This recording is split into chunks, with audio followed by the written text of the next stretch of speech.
Look who's back. So tires. Tires, as the old saying goes, tires is what wins the race. Yeah, what the hell are you talking about? So picking out tires for your three-wheeler, it's important. You got to keep in mind, first and foremost, these bikes are two-wheel drive. They are underpowered by today's standards. We're looking at somewhere around 20, 27 horsepower, depending on which model you have. That's nothing compared to a modern 1000cc Can-Am. The 450s, I mean, massive amounts of horsepower. So when picking tires for your underpowered three-wheeler, a couple of things to keep in mind. First and foremost is, how are you going to ride it? Are you going to be riding in the mud? Is this going to be, you know, are you going to sink it every weekend? Do you need traction in mud? You got mud in your tires. I got mud in my tires? Let me ask you a question. How do you get mud into the tires? See, that's just a figure. That's the first question. Second question is, there going to be rocks around, and I mean big rocks. Rocks that will cut your tire. That's the second thing I think is probably of importance, is the area in which you're riding. Is it rocky? Is there a lot of sticks? Do your buddies end up coming home with a lot of punctured tires? Learn from other people's mistakes. It's a great way to benefit from their tragedy, sorry to say. But honestly, if you go riding with a group of guys and everybody comes up with flat tires, you need to pay attention to that. So when you spend your money on a new set of tires, you may be able to use that information to make a wiser choice. If you have a lot of sticks and rocks that will cut tires and puncture tires, then you need to look at a tire that has a thicker ply. P-L-Y is how it's written on the side of the tire. And what that correlates to is how thick the actual case of the tire. And most of your ATV tires are going to come in a 4, 6, or 8 ply thickness of rubber or the case of the tire. And so here's the trade-off. And like everything in life is a trade-off. You're underpowered, so a heavier tire is going to rob you of even more power. The more traction your tire has, yes, that is good, but also that's going to pull the engine down too. So you may need to run in a little bit lower gear if you have a very aggressive tire. If you normally rode a trail in, say, second and third most of the time, and you put a big aggressive tire that's just got gobs of traction, you may only be able to run in first and second because that tire is gripping so much that it's lugging the engine down a little bit. You want to keep the engine, of course, in the higher RPMs anyway. So looking behind me, you'll see I've just kind of pulled out just a cross-reference of tires that are on the market. A lot of these are discontinued. Some of these are original tires from the 80s that I just ended up with. Now, that being said, if you've got some old tires like this, you know, don't toss them out in the trash, even though they'll fit in a 39-gallon trash bag. Don't do that.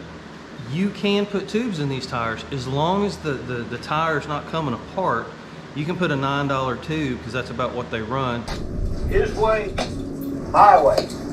I was 6 seconds faster. It'll get you down the road. In this channel, we do a lot of that. We do a lot of fixes or repairs that you know, aren't just throwing money at a problem. We're going to take a problem, in this case a bad tire, a flat tire. We're going to figure out what's the best alternative for us. If you can put $10 in that tire and ride it another season and get tires next year, you know, what's the harm in that? And there is none. So let's talk about tires as in tread themselves. Everybody's in the mud bogging, and then you're going to need a very aggressive tire. I would suggest you go to like a Mud Light. Is probably the lightest physical weight tire in the tire sizes that will fit a standard three-wheeler. I do it all along. How's that? Well, that last stop, when I came in, Harry put on special tires. We're talking a 22 or a 25. Now, if you want to lift your bike and go with bigger tires, that's an option too, but then that opens a whole new can of worms with, you know, bigger wheels, the 10s or the 12-inch rims, and we're not going to get into that. We're talking factory size replacement tire, the best tire for you. And so that comes down again to how you use your bike. If you use it around the yard and you do trail riding and you know, occasionally you'll go in the mud or something like that, then I would recommend a non-directional knobby tire, just like what came on your bike originally. They ride the best because, again, most of these bikes are hardtails or they don't have any rear suspension. Some of them don't even have any front suspension. So you're going to want to play with that air pressure. Well, I can tell you that your mud lights and some of your more aggressive tires, they're 6-ply. And when you get the ply of that tire, the thicker it gets, even if you run 0 air inside that tire, it could still give you a very rough ride until that tire breaks in, or it may never break in. Some of them are just that stiff. I'll give you some pros and cons. You make up your mind. This is what I like. I like this tire. It's a good tire. This is the Bear Claw. I run this on a big red, something that's going to be, you know, off-roaded. It's just a good all-around tire. A lot of people aren't sure how to read tires, so we'll just kind of go over that too while we're here. So 22, your first number is the height of the tire. That's the height of the tire from the top to the bottom. 12 is the width of the tire. It's the cross section, if you will, and that's the width from edge to edge. That's 12 inches. Okay, so 12 inches, that's the second number. And then the third number is the rim, and this is really important too. All of it is really, this is the rim. This is a 9-inch rim tire. This tire goes on a 9-inch rim. There's a lot more information on the tire. Those are your big three. This one is made by Kenda, which is a good company. They've been around a long time. It is a directional tire. It even says so. This is called the Bear Claw if you're interested in it. It's a nylon tire. And then here's where we get to the what I was talking about. Right here. 6-ply, okay? I can tell you that this tire right here weighs probably 10 pounds. Just if I just had to guess, just by picking it up, I'd say it's probably 10 pounds. Now imagine that, you're adding 30 pounds, there's 3 of them, to your bike. It's a lot of weight compared to a tire like this. This is a traditional replacement knobby. This is an inexpensive Wanda brand, which is not a bad brand. It's an overseas brand. But if you look here, see right here on your tire, it says 4-ply. So already we know that this tire's thinner.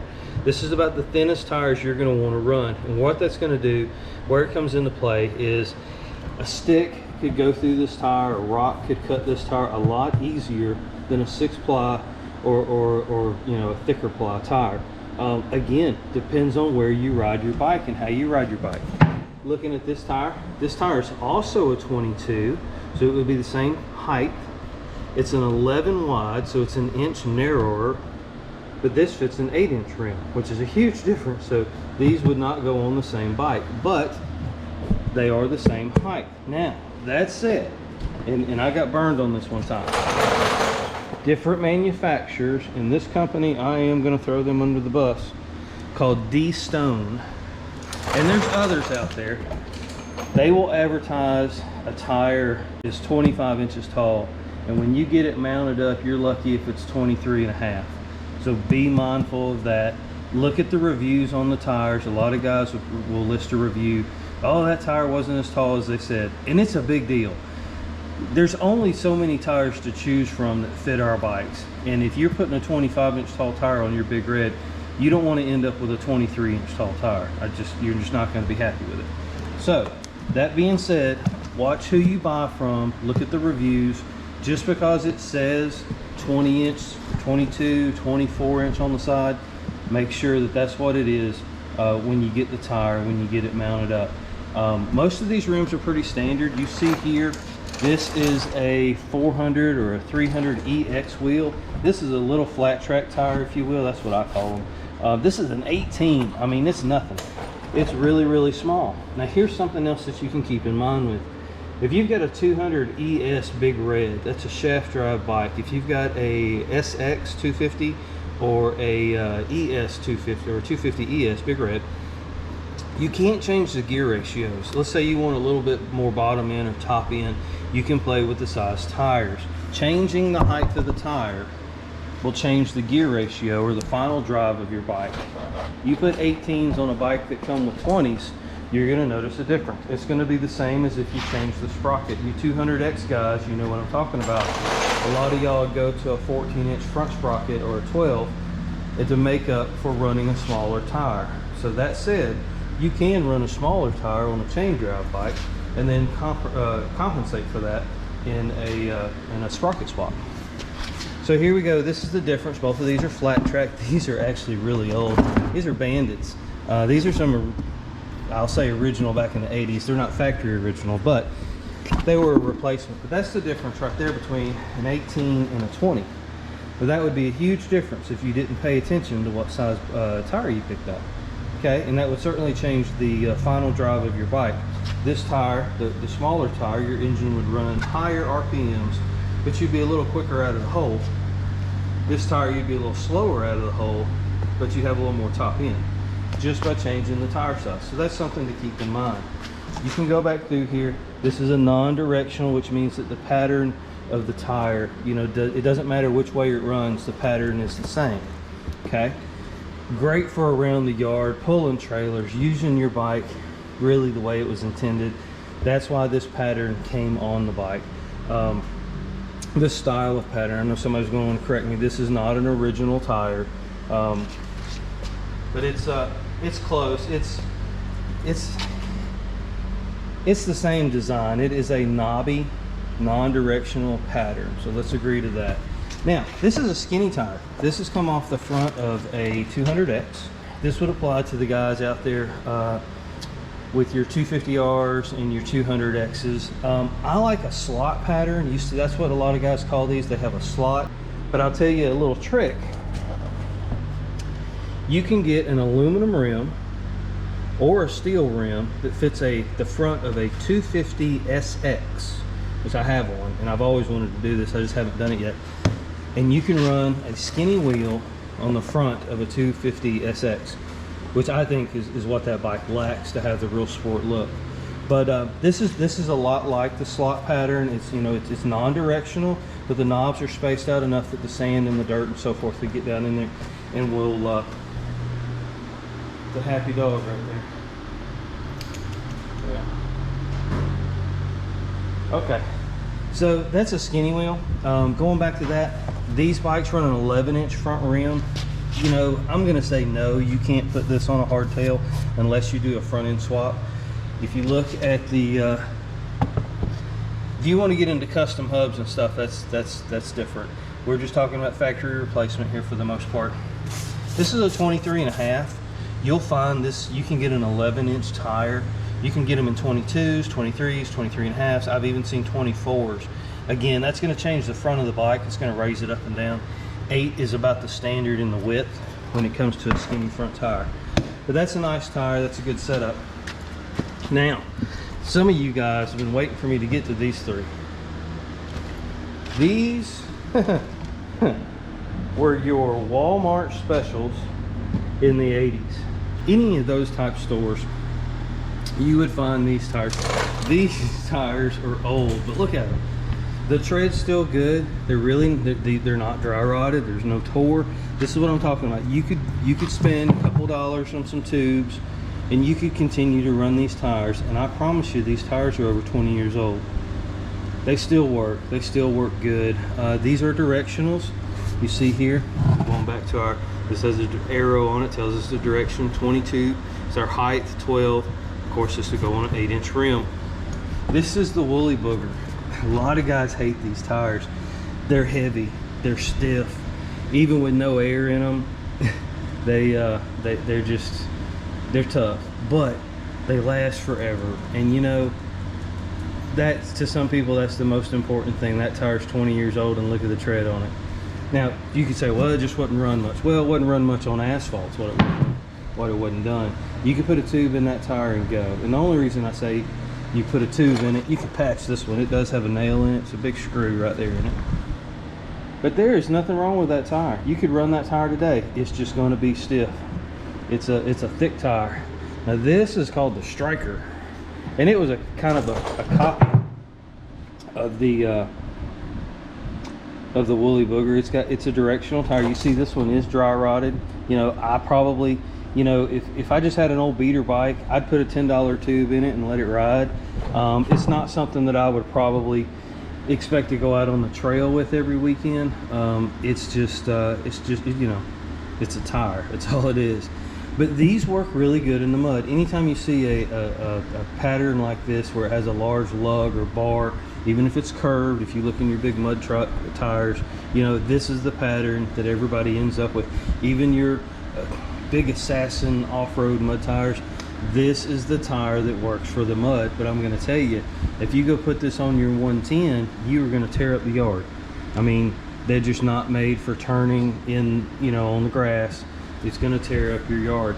And you know, maybe that's not a big deal. Just now, this tire right here, I hate this tire. Now this is a Carlisle tire, which is a very nice brand. They're still in business today. They make a great tire. They're heavy. Do they work? Yeah, they work good. But boy, you pick one of these up on a steel rim especially, you're probably talking 25 pounds wheel and tire each. You're adding a lot of weight to your already underpowered bike. Will they work? Yeah, they'll work. They'll work good. Now this tire is non-directional. It does work good in the mud. Here's the problem that you run into. We three-wheelers, meaning we really don't have the power to spin these tires fast enough to clean out a tight pattern like this. And that's why most of your tight pattern, your knobbies, that's why they'll cake up with mud on a three-wheeler where they wouldn't on a four-wheeler with, you know, twice the horsepower. A modern four-wheeler could spin this tire fast enough that it would throw all the mud out of it, and so you would always have a clean, fresh tire. Well, you get a big heavy tire like this and you put it on a 20 horsepower three-wheeler, you really can't spin the tire up enough to keep it clean and keep the mud out of it. Now, if you're not going to be mud bogging your bike, that is a great tire. It will last you a lifetime as long as you keep it on the asphalt. And so that said, I'll show you another set of tires. But this bike right here, this is another 84. It's rough, but it's a parts bike. But I want you to look at the tires on this thing. Now this is a non-directional tire. I can tell you a lot by how this bike was ridden. First and foremost, it was ridden on asphalt. And it was ridden with too much air in the tires. When you see a tire that's wore out in the middle like that and good tread on the sides, that means you've got too much air pressure in your tire, okay? That means that tire was crowned or bowed out, and that's where, of course, that's where it wore at.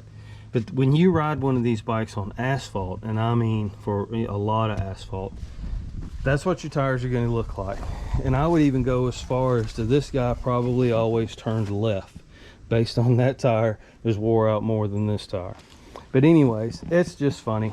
It's I like tires. You can see this is a good representation of what's out there. We've got a non-directional on this one here. We got some more of the Clodbusters up front. Like I said, one of the most popular tires. This is another version of the Clodbuster. The pattern is a little bit different. It's the same company. This is an old original tire. This is a Oitsu. I can't say it. I don't speak Japanese.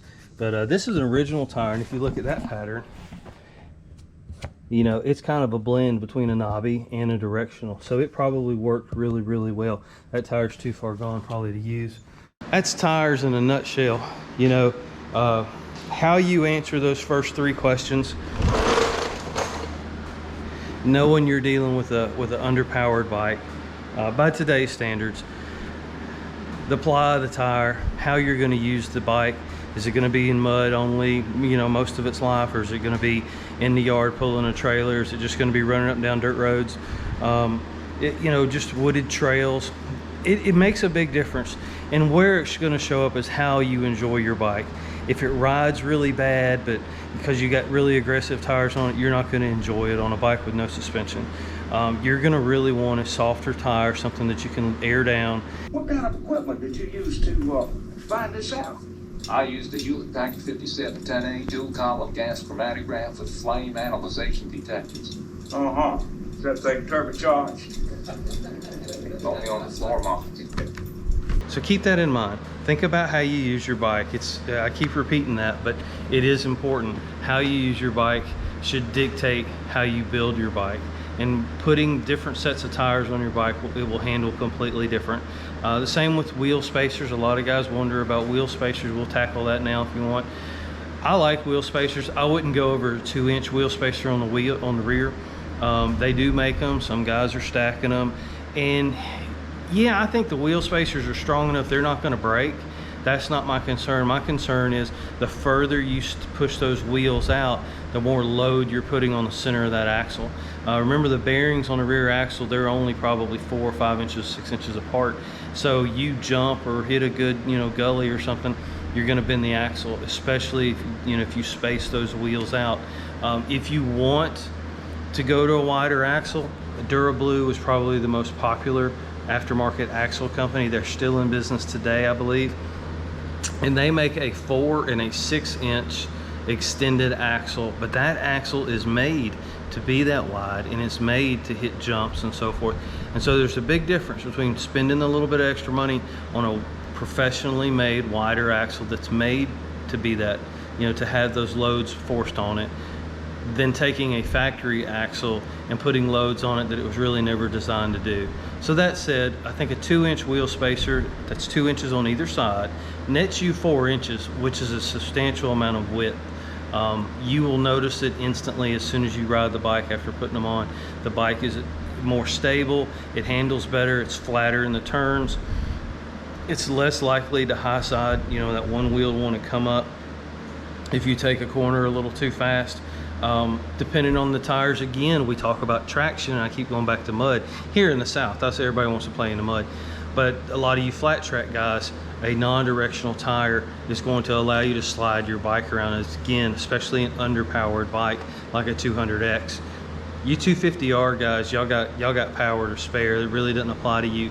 But the 200X, it's lighter, so it feels quicker than it really is. And I like the 200X. I'm not dogging it, but it is certainly not a sport bike, or, you know, by today's standards. So picking the right tire for your 200X can change everything about your 200X. I've got the Van Halen bike that I built. I put those 24s on it, and I'm gonna be honest with you, I don't like it. I'm gonna take them off. I'm gonna go down to a 20-inch tire on that bike, and if I need to change the sprocket, I will. I like the flat track style bike for the 200X, but that's how I ride my bike. I don't hill climb, I don't mud bog. It's trail riding. I like to whip it around the corners, more of a flat track type style of riding. So for me, that's the tire I like. Those are the tires that I buy. Nowadays, Sun F makes a pretty good tire. This is a 200X I have here. That's a Sun F rear tire. I like that tire. It's directional. It's got wide enough openings in the lugs that you can clean that tire out, and you can slide that tire in a corner really easily. I like that tire. That's a Sun F tire. These are hole shots here. I just think they're the wrong size for this bike. I think the hole shot is a great tire. That's probably the #1 tire for your flat track guys or your hard pack ground guys. I just think it's the wrong size for this bike. I think 22s are too much. There's another tire on my 350X. I don't even know the brand on those. Those came on that bike. It's got little spiders. I don't know if that means anything to y'all or not. It's a good tire. That tire hooks. That tire, but again, you got enough horsepower on that bike. I don't care what tire you put on it, it's gonna work. It's gonna work pretty good anyway. So there you go. Tires 101. Y'all take care. Thank you for watching. I appreciate it. Y'all have a good day. Bye.